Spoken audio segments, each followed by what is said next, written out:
Okay, good evening. It's good to see everybody here this evening. I'm not Mark. He's still on vacation, so he's having a family reunion in Pigeon Forge is where they were. So I'm going to do the lesson tonight, and then he'll be back on Friday, I believe, is when he gets back. So our announcements and prayer requests for tonight. Okay, the prayer request, we have Barbara Bazzi is recovering at home from wrist surgery yesterday, so please keep her in your prayers. Previous member, Debbie Babcock, had surgery today for a malignant brain tumor, so please keep her and that family in your prayer. Margie Hinahos's nephew, Adam, has COVID and is having some difficulties, so please keep them in your prayers. Ryan Stark is in the hospital with a blood clot in both lungs, so please keep him in your prayers. And then Juliet Lakeman requested prayers for herself and her biological father, so please keep all these folks in your prayers when you go to God each and every night and morning, so keep them in your prayers. Okay, upcoming events. The teens and their parents will eat out tonight after services at CC's Pizza. The vans will leave at 5:45 tomorrow for the Summer Youth Series in Beeville. They should return around 10 p.m. And please remind your teens not to wear shorts. Families for Christ and the youth group will go to the Hooks game Friday night. The vans will leave at 6:30 p.m. And see the sign-up sheets in the foyer for Vacation Bible School, the Summer Youth Series, and the Camp Bandina bus sign-up. All those sheets are in the foyer, so please look at those. If your kids are attending camp, there's a packing list located in the foyer, so please be sure and have them sign up if they want to ride the van. The van will leave. They're going to meet at the building here under the canopy at 6:45 on Sunday. They'll have a worship service, and then they'll leave about 7 a.m. for Camp Bandina. And members, if you'd like a copy of the updated directory, please sign up in the foyer. There's a sheet back in the foyer for that. Like I said, we weren't going to print them out this year in a little book form. So if you want one printed out, the office will print it out for you. Those little books went up tremendously in price, so we're just going to print them out ourselves. And then please be sure and join us Sunday at 7 a.m. for Bible class and 10 a.m. for worship. What?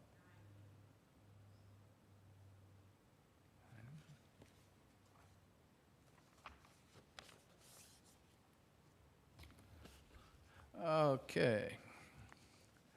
So I did a class Sunday morning. I'm doing a couple lessons out of this Flex book I have. It's Decisions for Discipleship, a study of Mark. So on the first one I did the other day was on faith and fear. Tonight I'm going to do one on acceptance or rejection. So if you'd like to turn to Mark 5, starting in verse number 1. Mark 5, starting in verse number 1. And verse number 1 says, "They came to the other side of the sea, to the country of Gerasene. And when Jesus had stepped out of the boat, immediately there met him out of the tombs a man with an unclean spirit. He lived among the tombs, and no one could bind him anymore, not even with a chain, for he had often been bound with shackles and chains. But he wrenched the chains apart, and he broke the shackles in pieces. No one had the strength to subdue him.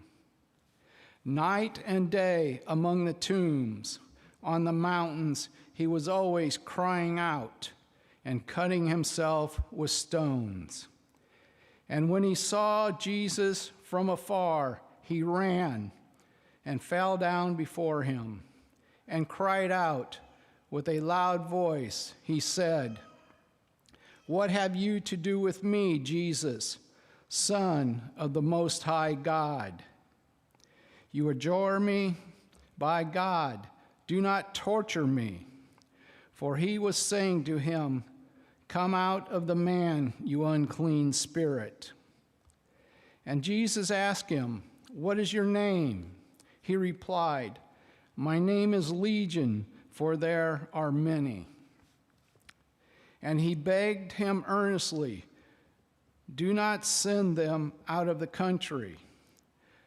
Now a great herd of pigs was feeding there on the hillside, and they begged him, saying, "Send us to the pigs, let us enter them."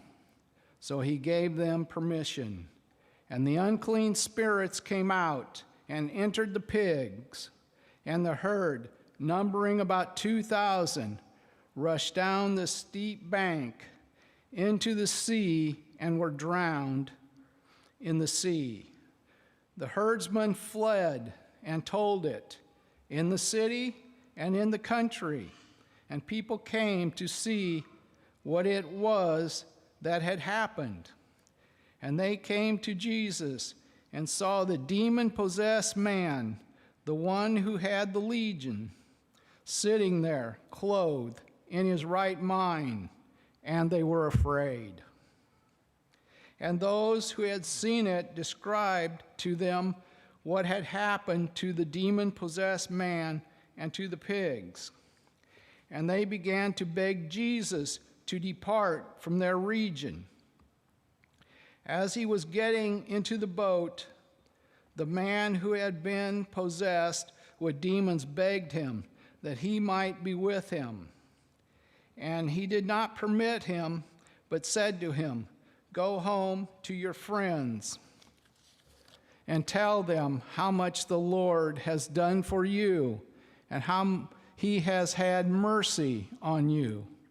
And he went away and began to proclaim in Decapolis how much Jesus had done for him, and everyone marveled. So like I said, what we're going to talk about is acceptance or rejection. So when we live our daily lives, we make decisions every day whether to accept or reject things all the time. You know, what kind of car do we want to buy? What kind of soft drinks do we want? What TV programs do we watch? Do we send our kids here or there? I mean, we accept things and reject things every day. It doesn't mean when you accept one product and reject another that the other one isn't any good. It's just what you prefer, your preference. We do this with various products. The rationale for doing this can be simple or complex. It can be because of price, preference, recommendations from others, reputations. But Mark wants his readers to understand that they must make a decision about Jesus. We must accept him and all the changes that discipleship entails, or people can reject him and suffer the consequences. So I think that's a very important question. You know, when we're studying with somebody, teaching somebody, I think that's one thing we need to explain to them, need to teach them, that they must either accept Christ and the changes that discipleship entail. A lot of times, you know, people don't always go into some of the changes that Christ has commanded them to do in their life. But that's where we got to study the Bible. We got to know what the Bible says, because there's no way to know what Christ expects from us, what he's commanded us to do, if we don't study that. Or they can reject him and suffer the consequences. So, we need to tell them what the consequences are going to be if they reject Christ. So I think that's a very important question, one that we need to think about, like I said, especially if we're studying with somebody, and make sure that they understand that.